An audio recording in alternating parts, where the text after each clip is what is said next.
Certaines entreprises que l'on ne soupçonnerait pas a priori ont aussi été impactées par la crise sanitaire. C'est le cas d'Aurélie Bivande, créatrice d'un magazine de recettes pour enfants à Elsenheim. Travaillant de chez elle, il lui était devenu difficile de concevoir sa revue pendant le premier confinement. Ça a été très compliqué, les enfants sont restés à la maison pour travailler, pour faire l'école. Donc j'ai dû mettre l'entreprise entre stand-by ou essayer de gérer mon temps entre deux. La poste tournait au ralenti, donc là aussi j'ai dû trouver une autre solution pour livrer mes clients. Soit aller les livrer directement en boîte aux lettres, ce qui m'a pris beaucoup de temps dans la région et d'argent. Et sinon, repousser les envois et même ne pas imprimer un magazine. Et maintenant, avec le deuxième confinement, il y a beaucoup d'entreprises qui sont fermées, les librairies, les petites boutiques avec lesquelles je travaille. Du coup, j'ai des partenaires en moins et je dois travailler que par Internet. Elle développe ses réseaux sociaux, toutefois cela ne suffit pas pour la faire connaître. En plus de payer sa graphiste et les impressions, elle doit aussi faire face à d'autres dépenses alors que l'avenir est incertain. La poste n'arrête pas d'augmenter, moi j'arrive plus à suivre de ce côté-là, c'est compliqué. Et là, avec le deuxième confinement, les marchés de Noël où on ne savait pas trop sont de nouveau stoppés. Les salons du livre sont tous arrêtés.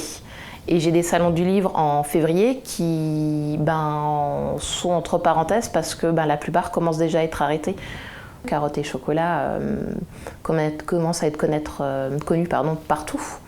Donc j'ai l'avantage de toujours monter. Je travaille avec plus de 100 écoles cette année, que l'année dernière je travaillais avec 25 écoles. Oui, j'arrête pas de monter. Et c'est vrai que quand tu montes et que tout d'un coup tu es stoppé dans ton élan, c'est compliqué.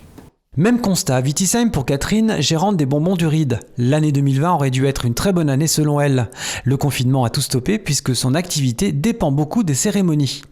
Plus de mariage, ça veut dire que les gens peuvent plus se réunir pour fêter l'anniversaire de leurs enfants ou fêter leurs 40, 50 ou 60 ans.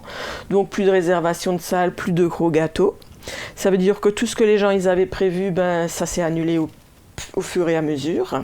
Il ne faut pas oublier aussi que nous, on propose tous nos supports de gâteaux de bonbons à des confiseurs qui ont des magasins ouverts.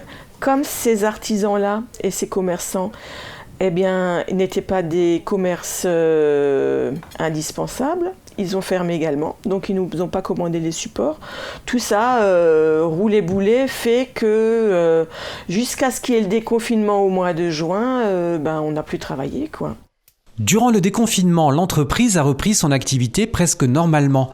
Mais avec ce reconfinement, Catherine est dans la même situation qu'en mars. En plus, elle doit faire face à d'autres difficultés.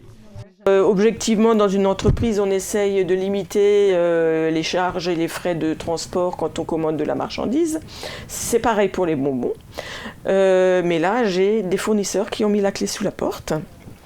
Ou qui sont restés fermés, qui n'ouvrent plus. Donc je suis obligée de retravailler tous mes fournisseurs, de retrouver pas forcément les mêmes gammes de confiserie, ce qui implique qu'il faut que je retravaille tout mon catalogue, que je modifie mes gâteaux, que je reprenne mes photos, que je les remette en ligne, c'est vraiment, on va dire, une usine à gaz, quoi. Et le peu de chiffres qu'on fait, ça couvre même pas les charges, quoi.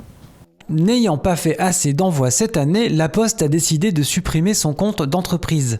Une charge de travail supplémentaire pour Catherine qui espère comme nous tous des jours meilleurs.